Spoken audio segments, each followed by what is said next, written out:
Good morning, Connections. So glad you're here.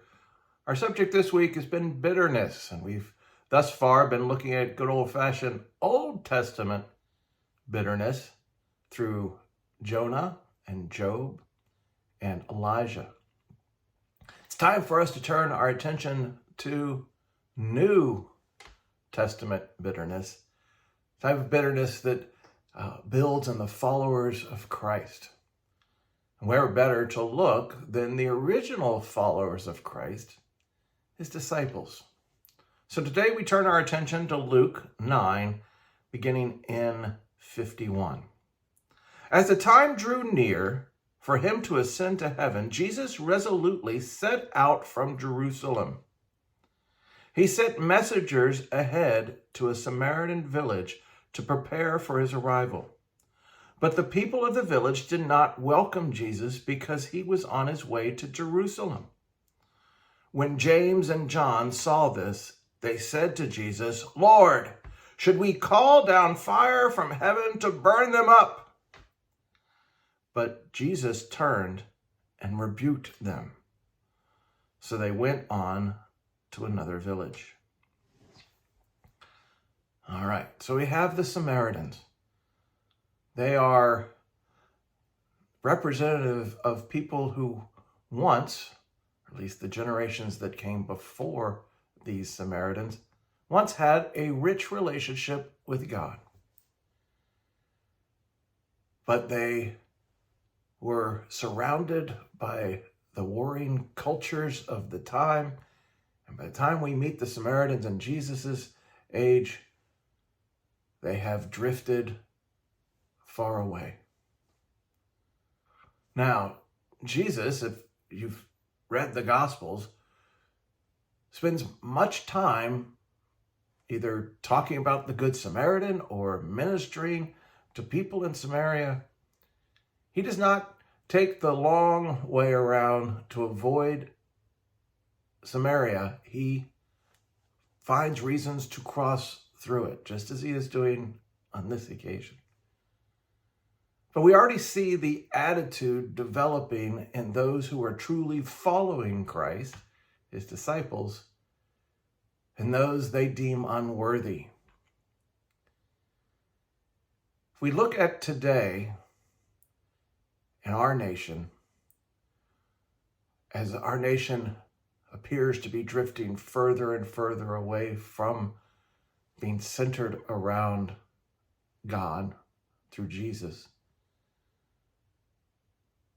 we may not travel many more generations before the United States is very similar to Samaria.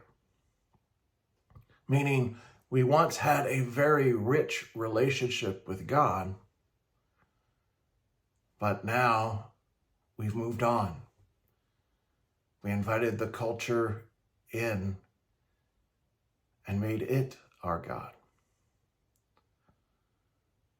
So we who are following Christ have a choice to make. Do we invite bitterness in and shun those who have fallen away?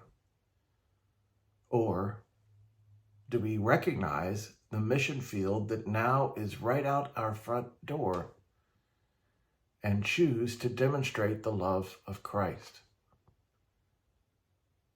Well, within the church, it's probably maybe a 60-40, and might be generous, split between anger and bitterness and compassion. We must remember that Jesus rebuked his disciples when they wanted to just call down the lightning.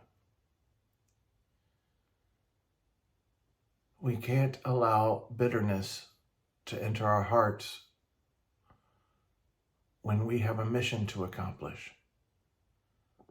Yes, it is heartbreaking to watch our culture move away from being God-centered to being self-centered. And it can really make us feel like it's time to rally the troops, circle the wagons. That's why bitterness is so dangerous. We must rid ourselves of bitterness and see as God sees.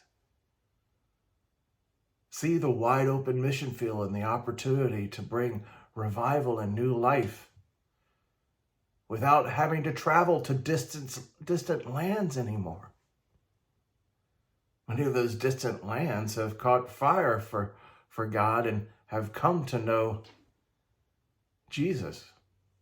Are you aware that those distant lands are now sending missionaries to the United States to breathe life into a culture that needs a fresh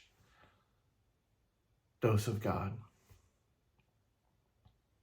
Do not allow bitterness to hamper your ability to see those that God desires to save. Let's pray. Heavenly Father, we thank you, Lord, for this opportunity, for this season. It is almost too predictable that over time, those who once were passionate about you fall off and no longer see the need for you. It has happened time and time and time again through history. Although we are heartbroken, Lord, do not allow that heartbreak turn to bitterness. Help us to see those that stand in opposition as your children, as those you desire to reach.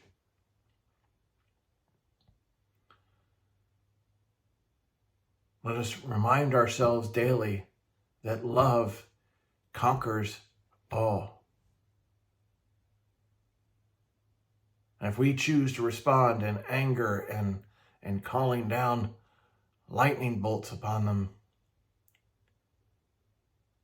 we gain nothing. Lord, search our hearts, cleanse them, and allow us to enter the mission field with confidence, armed with you.